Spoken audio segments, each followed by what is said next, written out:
بسم الله الرحمن الرحیم. راځو درس شروع کوو. تېره ورځ مو څه شی وویله هغه به لنډ تکرار کړو. تېره ورځ مو هوم ووایه، په هوم کې مو د سټایل ګروپ ووایه، فایند مو ووایه، ریپلیس مو ووایه، سلیکټ مو ووایه چې مثلا کوم شیان چې وه هغه مو وویل. نو نن راځو د خیره سره نوی شی شروع کوو چې هغه انسرټ دی. انسرټ اول ور به تعریف ووایو چې انسرټ څه ته وایي، وروسته به بیا کار شروع کړو. لومړی انسرټ داخلېدل ته ویل کېږي، داخل، او په ورډ کې دغه یو کمانډ دی چې موږ دا کمانډ وایو. راځو انسرټ ته چې ډېر مهم شیان پکښې کې دي. دا نو بیا چې کله تاسو کرار ځئ د خیر سره مهم کمانډونه هم په مخ راځي او خلاصېږي هم. دا خو بیا ښه زیری وي چې خلاصې نه. لومړی راځو پیج، کور پیج.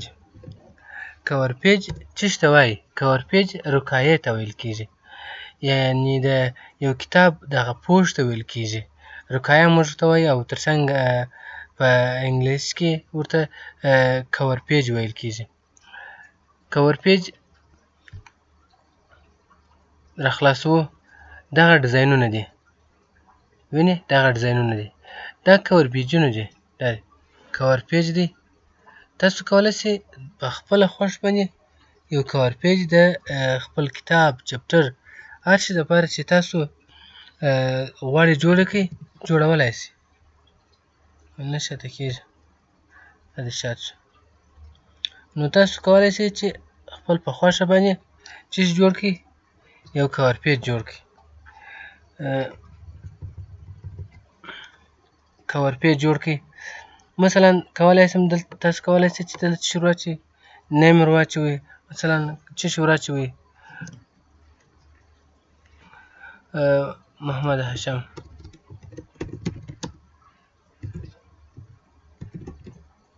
محمد هاشم تاسو کولی شئ په خپله خوښه باندې ور واچوئ، تاریخ ور واچوئ، ډیټ ور واچوئ، هر شی چې ورسره جوړوئ دا کور پیج دی.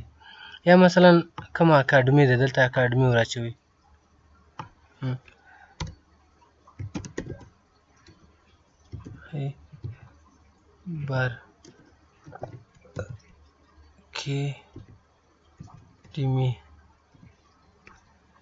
خیبر اکاډمي.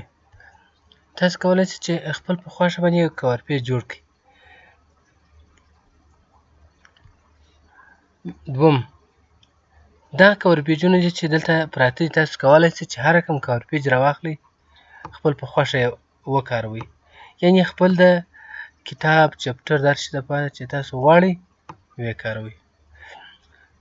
لاندې more cover page from office.com. تاسو کولی شئ چې د office.com څخه دا کور پیجونه هم راواخلئ. کور پیجونه چې کله کمپیوټر کنیکټ وي د دغه سره د نیټ سره، نو تاسو کولی شئ چې خپل رنګارنګ کور پیجونه نور هم راواخلئ. دا وخت زما انټرنیټ آفلاین وي، ځکه زه دا وخت انټرنیټ نه لرمه، نو دغه چې اوس راته راوړه دا مخکې فعاله وه.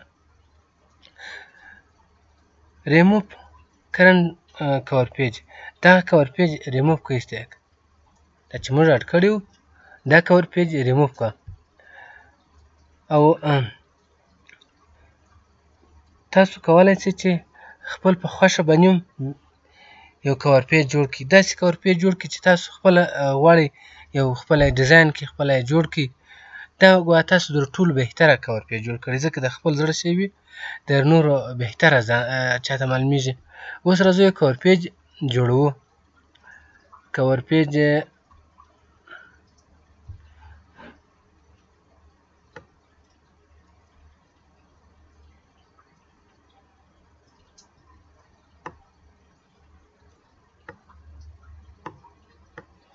کور پیج جوړوو، یو نمونه بیا سپکه نمونه بیا جوړه کړو چې ډېر وخت هم نه کړي سره ضایع او ژر جوړ هم شي. یو ساده شی، یو سمپل شی به جوړ کړو چې تر څو پورې تاسو وپوهیږئ چې کور پیج موږ خپله هم کولی شو چې جوړ یې کړو.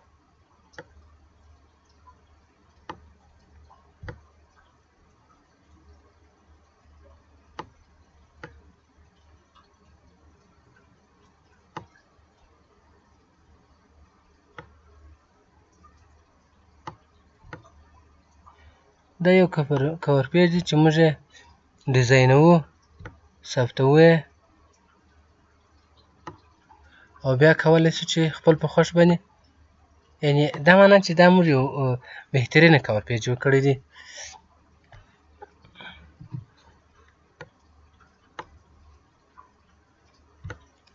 یو څه په اصطلاح باندې دا خو نو وار په وار یو څه د ټیبل و کور پیجونو دا یو څه په درس کې دغه مصروفتیا ډېر راولي نه، نو کله کله بس په دغه باندې ډېر مصروفتیا راځي. تاسې به حوصله کوئ تر څو پورې دا یو نمونه زه درته جوړوم، بیا تاسو کولی شئ خپل په خوښه باندې په کور کې هر رقم کور پیج وغواړئ جوړ یې کړئ.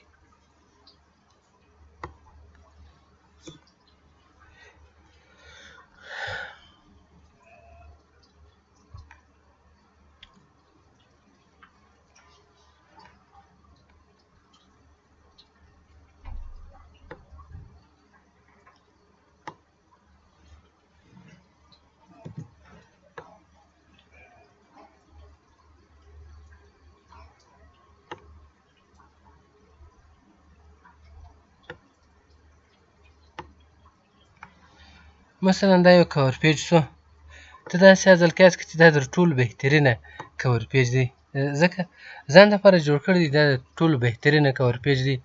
نو دا کور پیج ته د ځان په نامه باندې یا د خپل په نامه باندې ثبتوې تر څو پورې بل وخت هر وخت همیشه استفاده ورڅخه وکړې او ویې کاروې. نو تاسې کولی شئ چې خپل په خوښه باندې ثبت کړئ او همیشه یې وکاروئ. دلته تاسو کولی شئ چې څه شی ولیکئ، مثلا هر شی چې غواړئ هغه ولیکئ.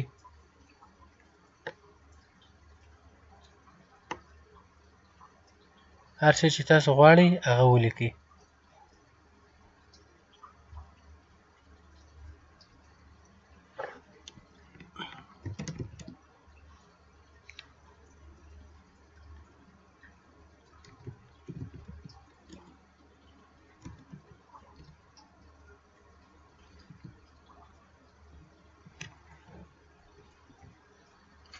نو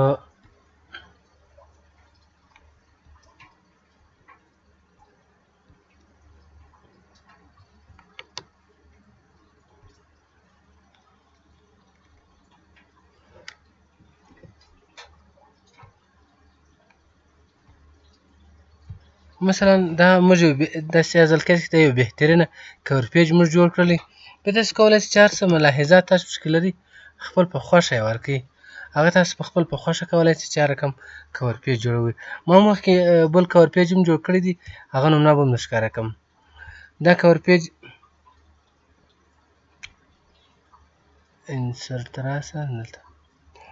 دا کور پیج دلته ثبتوو. دا به یو مخکې داسې کوو چې دا به تاسو سلیکټوئ ټول، د کنټرول بټن ونیسئ خپله سلیکټېږي. دا سلیکټ شو، دا سلیکټ شو، دا سلیکټ شو او دا سلیکټ شو، دا هم سلیکټ شو یعنې انتخاب شو. راسئ کور پیج ته، په کور پیج کې سیف لوکیشن ټو کور پیج ګالري، دا په خپله یو ګالري کې ثبت کړئ. د ګالري مثلا نوم یې څه دی، جنید احمد. د جنید احمد په نامه مې ثبت کړي. چیرې یې ثبتوئ؟ په کومه ګالري کې چې په نامه یې ثبتوئ. کور پیج دی، خو موږ بل شی نه ثبتوو. او دلته چې دی بلټ این ده، ریپورټ دی، جنرال ده او ګریټ نیو ګالري ده. تاسو غواړئ چیش کې ثبت کړئ. مثلا که نیو ګالري کې ثبتوئ نوم یې ورکړئ، او که بلوټین په بلوټین کې به ثبت کړو چې دا به څه دي او نوم بیا ورکړو مثلا my cover page my cover page او راسي ثبت کړئ. اوس دلته تاسو کولی شئ چې هغه چې موږ جوړه کړې ده هغه وګورئ، پیدا یې کړئ. دغه ده، تاسو وینئ د جنید په نامه باندې ثبت. همیشه تاسو کولی شئ چې دا استعمال کړئ، یعنې خپل په خوښه باندې وروځئ. کور پیج مې ایسته کړي، کور پیج مې ریموو کړلی، د انتخاب که او کور پیج یې ریموو که.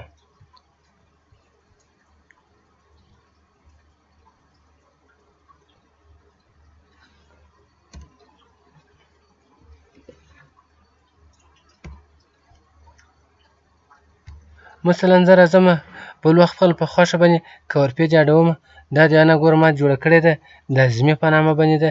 دا اوس چې مې بیا جوړ کړل دا بیا د جنید په نامه باندې ده. دغه ده، د جنید په نامه باندې. دا کور پیجونه چې تاسو خپل په خوښه هم کولی شئ او کوم دغه ټمپلیټ دي یا دغه شکلونه چې ګورئ د دې څخه هم استفاده کولی شئ. بل راځو انشاءالله په دې کې شی نشته. راځو RND قوس خلاص قوس بند بیخي کوچنی ده، سزون که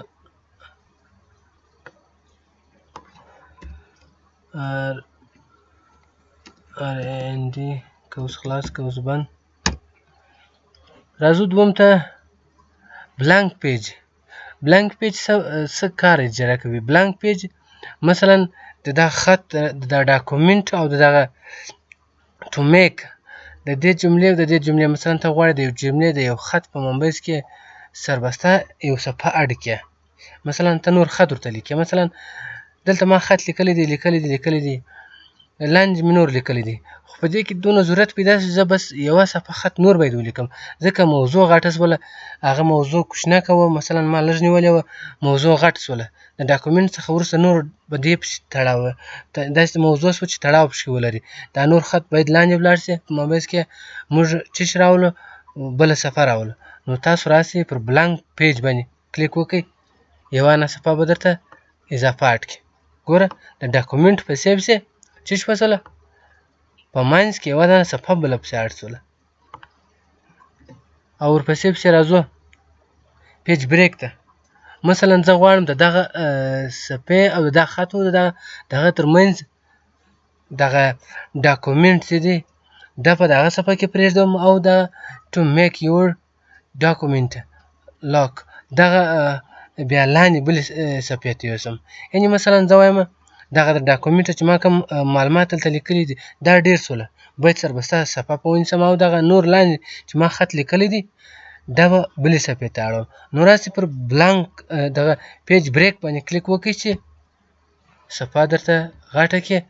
دا کوم خط چې لوړ پاته دی د ډاکومنټ وروسته دا ته کولی شئ چې هر څونه خط نور ورته ولیکې ډکه یې کړې او راسه چې ډکه شوله په سر کې بیا د لاندې به دا بله صفحه شي.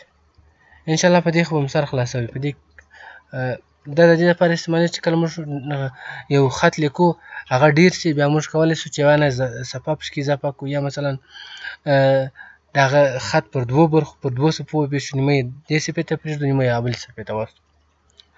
انشاءالله په دې کې خو ستونزه نه وي.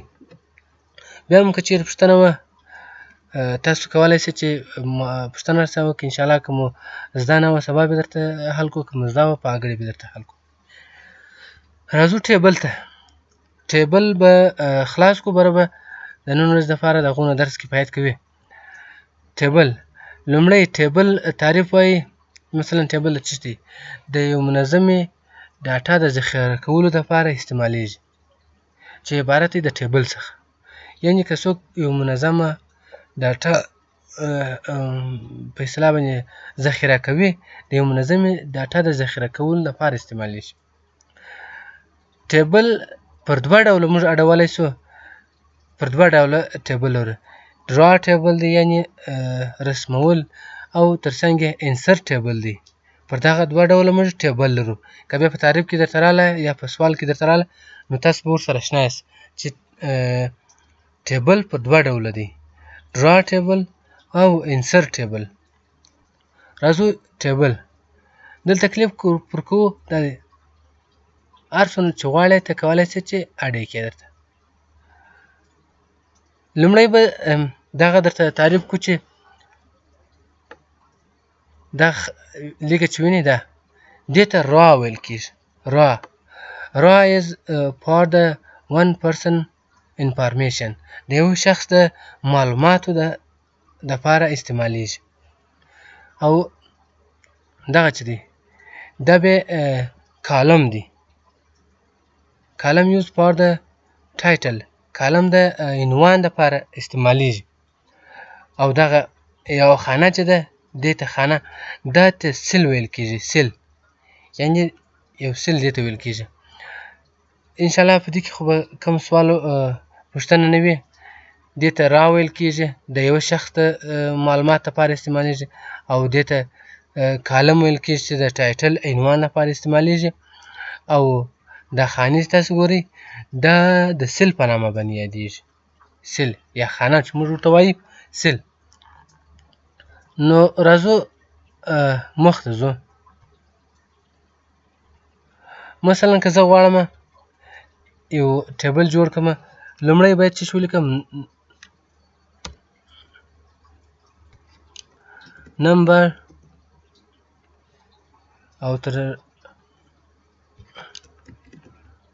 نیم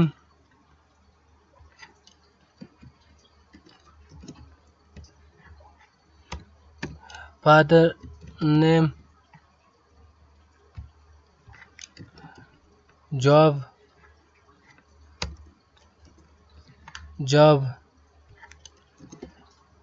salary او overtime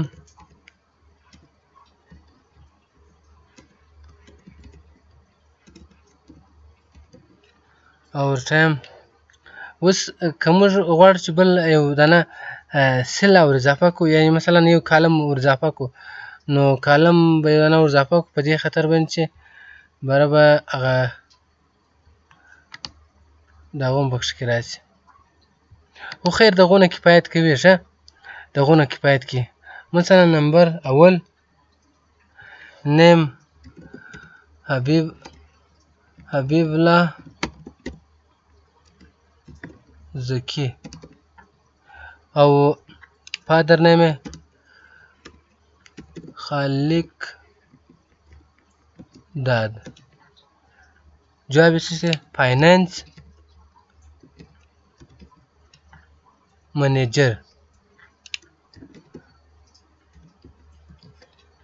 منیجر.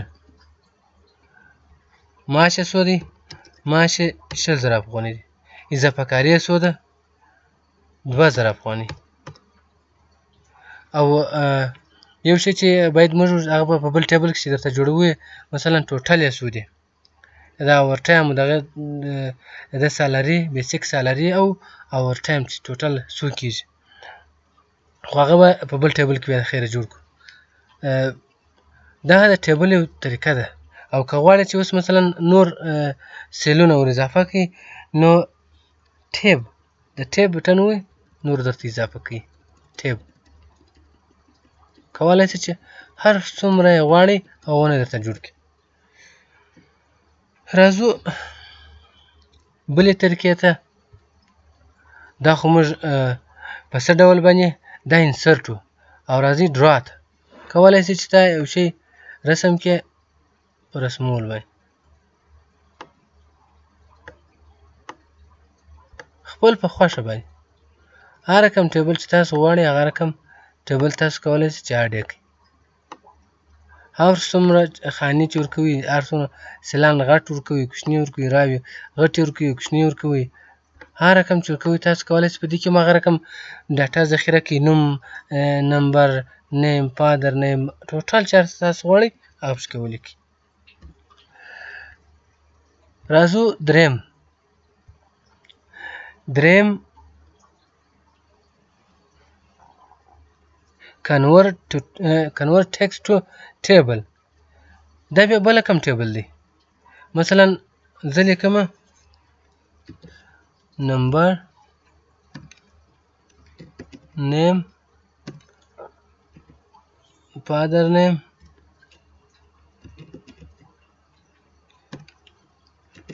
job salary او overtime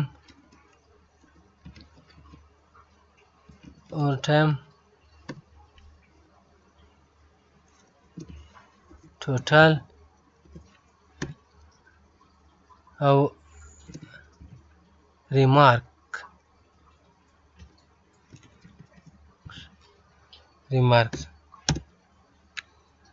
نمبر مثلا اول دی، نیم محمد هاشم دی، محمد هاشم.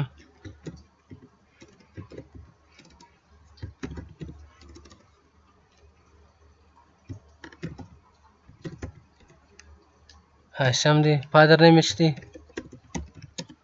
محمد اعظم دی.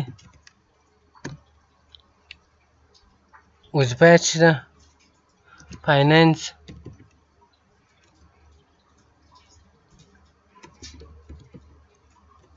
منیجر دی او پیسې څو دي 100,000 افغانۍ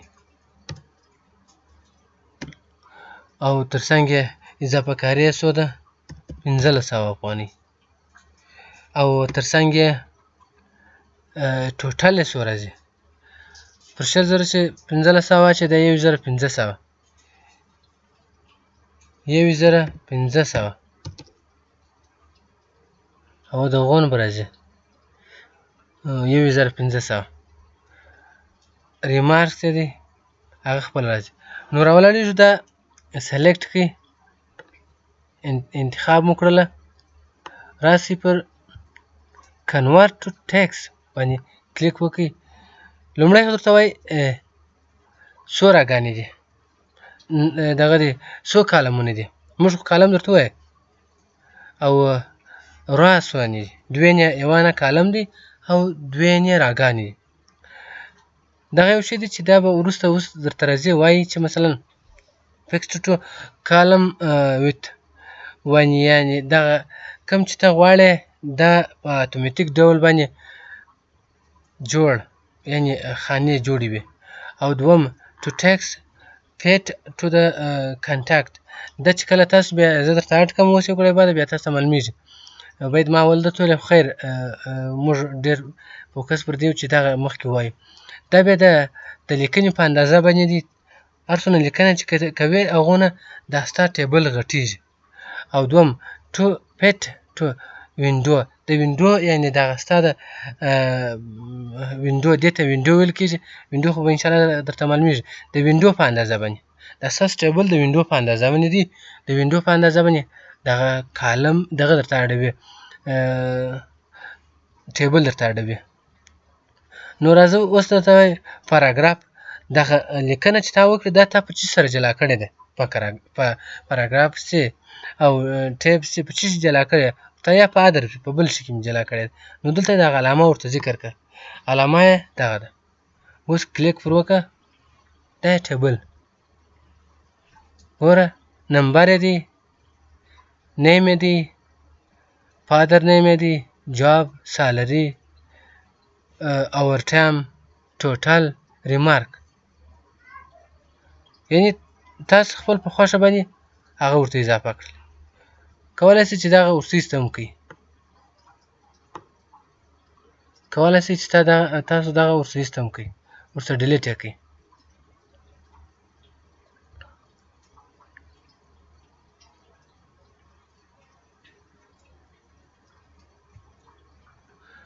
ګوره ما ورته ډیلیټ کړلی. نور تاسو خپل په خوښ باندې که غواړئ چې نور ټیبل هم پسې غټ کړئ، نو ما تاسو ویل ټیب کولی شئ چې هر څومره دا ټیبل پسې ستاسو خط ډېرېږي ټیبل غټوئ، نو دلته ټیب کښېکاږئ خپله ټیبل ته فشار ورکوئ ټیبل غټیږي وبخښئ ټیپ ته فشار ورکوئ. دا یې بله طریقه وه. انشاءالله په دې کې هم سوال پوښتنه نه وي. که بیا هم وه تاسو کولی شئ چې مطرح یې کړئ. بله یو شی چې ما تاسو ته ویل ما زه درته وایم هغه دغه شی و. دې ته انسرټ ټیبل ویل کېږي. یعنې هغه انسرټ چې موږ په د موس په واسطه باندې راواخیستې دا بیا انسرټ ټیبل دی. کولی شئ د لیکلي له ډول ګوره ما چې درته راخلاص کړي دا دی دلته لیکلی دی انسرټ درته راخلاص کړي. په انسرټ کې لومړی وایي نمبر اف کالمز. تاسو کالمونه څو کالمه غواړئ. تاسو هلته حساب ورته کوئ چې مثلا زه یو ټیبل جوړوم. په ټیبل کې مثلا یا زري جوړوم.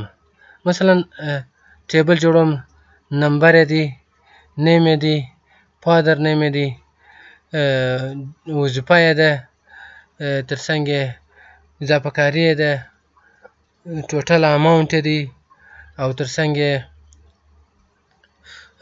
څنګ یې ریمارکس دی. یا مثلا بل شی جوړوي. هر شی چې ته جوړوي خپل په خوښه کې ورته استعمال کړه. اوس مثلا زه وایم نمبر نیم فادر نیم جاب تر څنګ یې سالري او ټایم او ریمارکس ټوټل. یعنې ټوټل موږ 8 کالمو ته ضرورت لرو. 8 دانې کالمه ولیکه 8. څو راګانې غواړې؟ راګانې ستا په اختیار دي. 2 یې غواړې 3 یې غواړې هر څو چې غواړې تاسو کولی شئ مثلا 3 راګانې مې ورته انتخاب کړو. خط خو زه د یوې په 2 راګانې کې لیکم خو خیر موږ 4 ته انتخاب کړلې. او تر څنګ دلته اټو فټ دغه پیسټ کالم ویت دغه چې دی ما تاسو ویل مال دا هغه اتوماتیک دغه دی چې تاسو مثلا پر دې باندې کلیک وکړئ چې درته راوړي ټیبل درته اړوي په منظم ډول ټیبل درته اړوي. او که موږ وغواړو مثلا to fit to content دا بیا په څه باندې دا بیا ستاسو د لیکنې پر اساس باندې درته اړیږي. مثلا دا کې درته ولیکئ ګوره والا ته کولی شئ چې لیکنه هر څومره غټوئ هغومره غټیږي. هر څومره چې غټوئ هغومره غټیږي. کولی شئ خدای دې چې هر څومره په د یوه کالم کې هر څومره یا په د یوه سیل کې هر څومره خط لیکئ او تر څنګ یې لاندې to fit to window دا د ستاسو وینډو د دې وینډو ما تاسو ته ویلي چې موږ په کمپیوټر کې چې وینډو څه ته ویل کېږي دغه د صفحې اندازه خط دغه درته اړوي ټیبل درته اړوي. ګوره د صفحې اندازه باندې. او بل یې راځو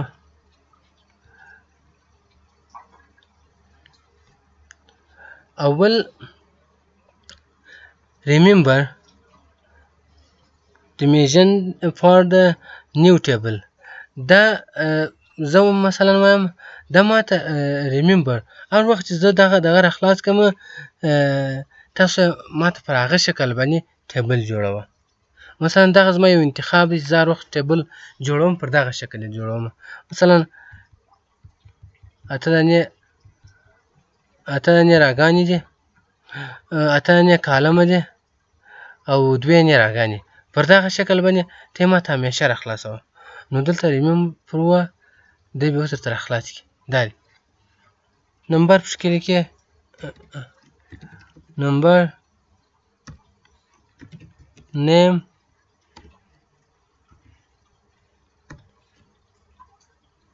father name salary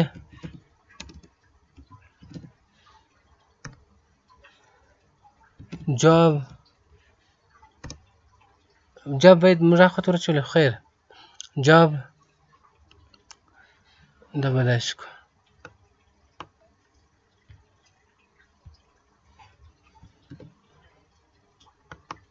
ځکه هغه د جملې ټیبل منظموالی ور خرابوي.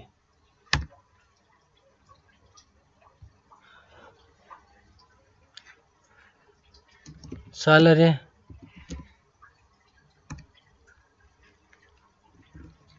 overtime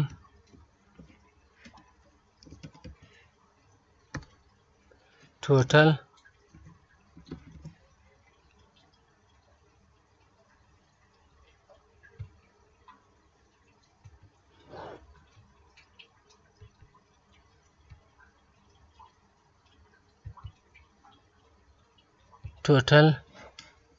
او remarks.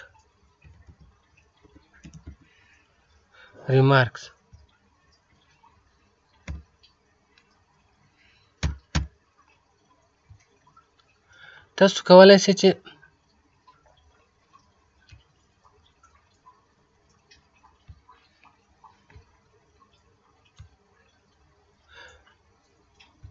دلته خو مو ویل چې نمبر دی، نوم یې دی جنید، اور پسنګ فادر نیم دی حضرت الله، او وظیفه یې څه دی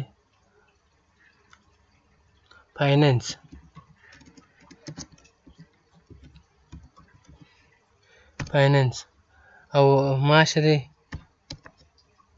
100,000، اضافه کاري ده 15,000، او ترڅنګ یې ټوټل دغه دی. راسه فارمولا هم پر استعمال کړه،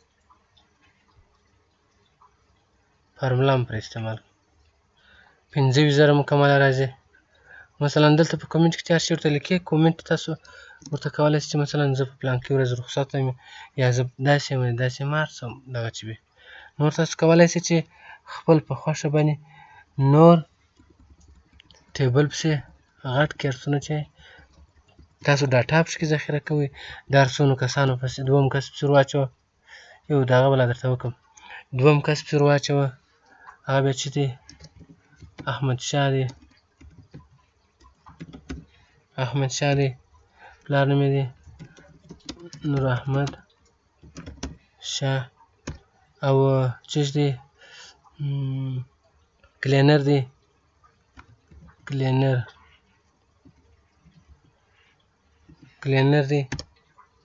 او ورپسې پسې معاش یې څو دی 15,000 دی، او ورپسې اضافه کاري 500 ده، ټوټل یې څو کېږي. فارمولا پر اپلای کړه،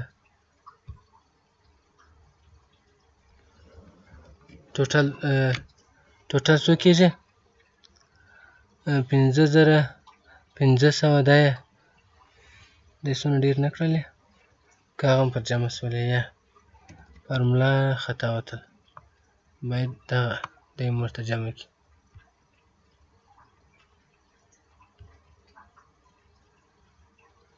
خو خیر فارمولا تاسو پر استعمال کې دی ګرده راولي. فارمولا وایي مثلا هغه مخکې پورته جمع شوي دي، هغه هم درته راوړي. دا یې 15,000 افغانۍ، مکمل 15,000 افغانۍ شي. بل نفر واچولی شي، مثلا دلته 2 واچوي، بل نفر واچولی شي. دا تاسو خپل په خوښه باندې دغه کالم تاسو مثلا د نیم ځای غټولی شي، فادر نیم سیل یې ورته غټولی شي، یا دا کالم یې غټولی شي. هر یو چې تاسو په خپل په خوښه باندې کولی شئ چې تغییر پکې راولئ. انشاءالله نور 400 کسان تاسو ور اچوئ، کولی شئ چې ور واچوئ، په دې کې ستونزه نشته.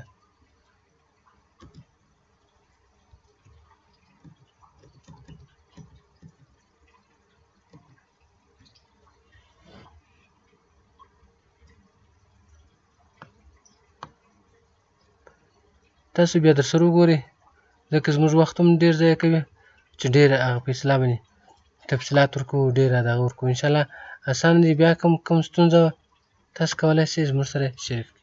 دا یو ټیبل دی. انشاءالله په ټیبل کې به بل شی نه وي پاته. یو شی چې پاته دی هماغه دغه شی دی چې غواړو موږ د اکسل څخه یو څه ډاټا په اکسل کې ولیکو، په اکسل کې ډاټا ولیکو.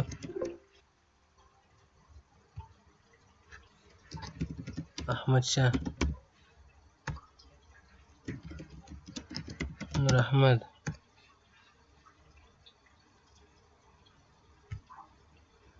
نور احمد